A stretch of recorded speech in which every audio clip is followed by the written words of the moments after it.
સમગ્ર રાજ્યમાં હાલ પંચાયતની ચૂંટણીને લઈને માહોલ ગરમાયો છે અને આ પંચાયતની ચૂંટણીનો જે જંગ જામ્યો છે તેને લઈને આ મહત્વપૂર્ણ સમાચાર બનાસકાંઠા જિલ્લામાં ગ્રામ પંચાયતની ચૂંટણીને લઈને સ્થાનિક રાજકારણ ગરમાયું છે પરંતુ તે વચ્ચે બનાસકાંઠા જિલ્લાના વડગામના હસનપુર ગામના ગ્રામજનોએ સરપંચની સીટ સતત એક જ વર્ગને ફાળવાતી હોવાથી ચૂંટણી બહિષ્કારનો નિર્ણય કર્યો છે। ગઈકાલે ઉમેદવારી ફોર્મ ભરવાના અંતિમ દિવસે પણ હસનપુર ગામમાંથી એક પણ ઉમેદવારી ફોર્મ ભરાયું નથી તો ગ્રામજનોએ પાલનપુર જિલ્લા કલેક્ટર કચેરી ખાતે પહોંચી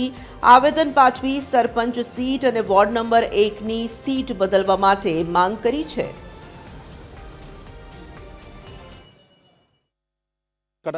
આજે અમે કલેક્ટર ઓફિસે અમે રજૂઆત કરવા આવ્યા છીએ કે અમારી ગામમાં વોર્ડ નંબર 1માં અનુસૂચિત જનજાતિની એક વ્યક્તિનું નામ વારંવાર રિપીટ થાય છે જે હકીકતમાં અમારા ગામમાં છેલ્લા 17 વર્ષથી નથી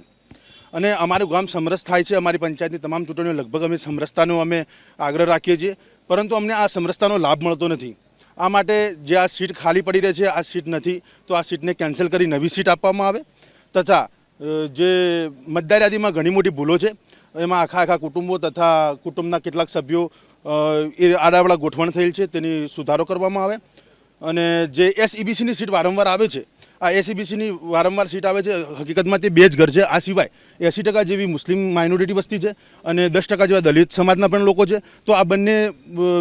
સમાજ સામે પણ નજર રાખવામાં આવે એવી અમારે ગામજનોની માગણી છે।